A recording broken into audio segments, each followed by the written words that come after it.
We get a lot of clients that have got a lot of health issues, including terminally ill patients, and we've had a few cases in the past where we've been able to give someone who's in their final weeks of life actual heat and hot water in their house to make them comfortable, and their partners and themselves have been so grateful to us, and it's wonderful to know that we're making that difference where people really need it. We've continued to build relationships through the councils, through the NHS, and I think over the years we've just become quite a good place for people to be able to trust what we do is genuine, legitimate and helpful. It's allowed them to recognise they aren't going to get better unless they improve their environment. One of the main issues we tend to find with installers is that a lot of them tend to work off a financial basis and not with the client's benefits in mind. So unfortunately we'll end up trying one installer, but unfortunately if the job isn't enough money for them, that'll get turned down, and then the client will have to go months longer in that same situation. And sometimes it can take us 2 or 3 installers to find someone that will actually do the job. Starting off with this approach of using the government's website to find contractors did leave me really unsure what my next step was going to be, because it took going through a period where for a couple of months literally nothing was happening, and I had found myself feeling, is this even realistic? Is anything going to happen? Eco4 is a government scheme which covers the entire country. So you get people travelling from all around the country to do work here. I've had clients in Liverpool have installers from Edinburgh travel down to do the work. And that seems a long journey of potential costs, extras and things like that could be mitigated by having more centralised or local contractors. Clients say they would rather have a local contractor do the work than someone from far away.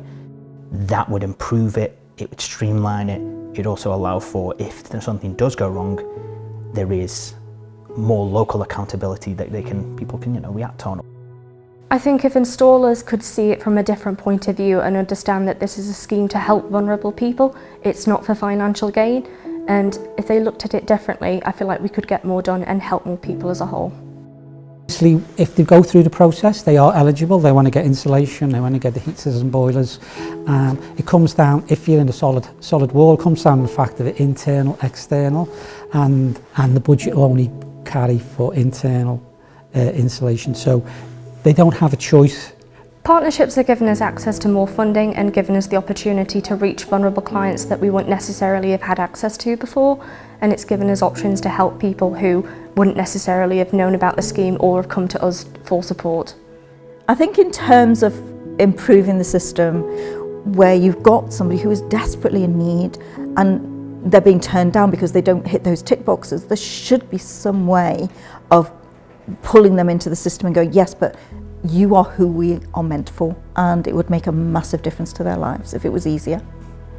Difficulty of getting the work faster is something that's a struggle with the schemes because it takes time. The schemes aren't very upfront with how much funding they can access and what they can do to improve. Having that kind of upfront for people would be better.